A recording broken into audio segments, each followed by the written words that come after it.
पटना के चारों तरफ और पटना की सड़कों पर मुझे दिखाई दिए हैं, जिन्होंने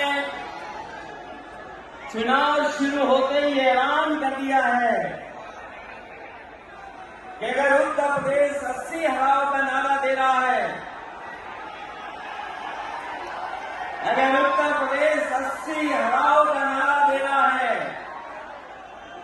तो बिहार भी पीछे नहीं है। 40 हराओ का नारा यहां से निकल कर जा रहा है। और अगर यूपी और बिहार मिलकर के 120 सीट हरा देंगे तो भारतीय जनता पार्टी का क्या होगा? जनता ने भरोसा किया उन पर, उनको बहुमत दे दिया, लेकिन डबल इंजन की सरकार ने बेरोजगारी दी है। मुझे खुशी है कि तेजस्वी ने यहां पर नौकरियां दे दी, रोजगार दे दिए, और हम तो वहां 60 लाख बच्चे जिनको पेपर नहीं लिख पाए उनका हिसाब किताब लगाते हैं।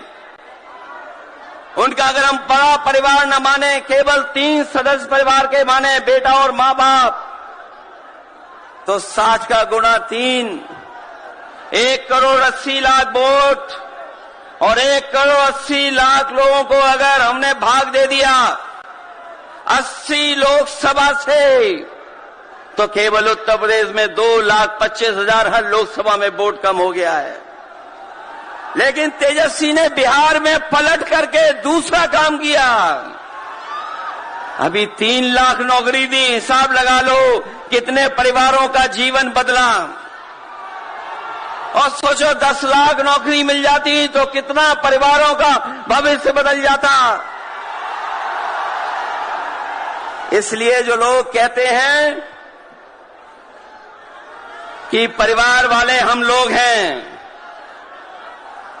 ये जो आरोप लगाते हैं परिवार वाला आरोप हम लोगों पर, मैं उन भारतीय जनता पार्टी के लोगों से कहना चाहता हूं कि भारतीय जनता पार्टी इस बात संकल्प ले कि किसी परिवार वाले को टिकट नहीं देंगे, और संकल्प ये भी ले कि किसी परिवार वाले से वोट मांगने भारतीय जनता पार्टी के लोग नहीं जाएंगे।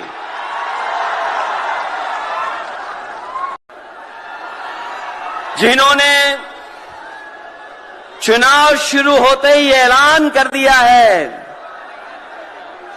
कि अगर उत्तर प्रदेश 80 हराओ का नारा दे रहा है, अगर उत्तर प्रदेश 80 हराओ का नारा दे रहा है, तो बिहार भी पीछे नहीं है। 40 हराओ का नारा यहां से भी निकल करके जा रहा है। और अगर यूपी और बिहार मिलकर के 120 सीट हरा देंगे तो भारतीय जनता पार्टी का क्या होगा? मैं अभी सुन रहा था, हमारे कम्युनिस्ट पार्टी के नेता ये कह रहे थे कि समुद्र मंथन हुआ था कभी।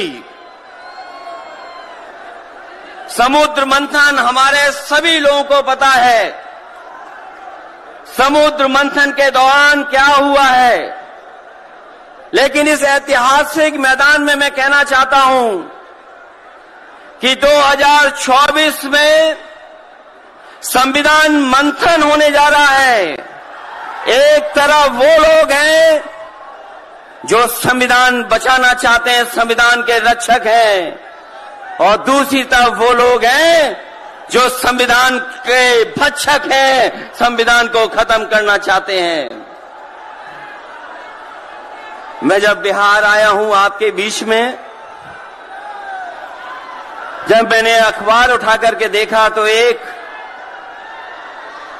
युवती ने जान दे दी। एक बेटी जो परीक्षा में दे करके आई थी, क्योंकि परीक्षा को रद्द कर दिया गया, पेपर लीक हो गया, जिसके कारण उसने आत्महत्या कर ली और कहा कि मां बाप से मैं माफी मांगती हूं।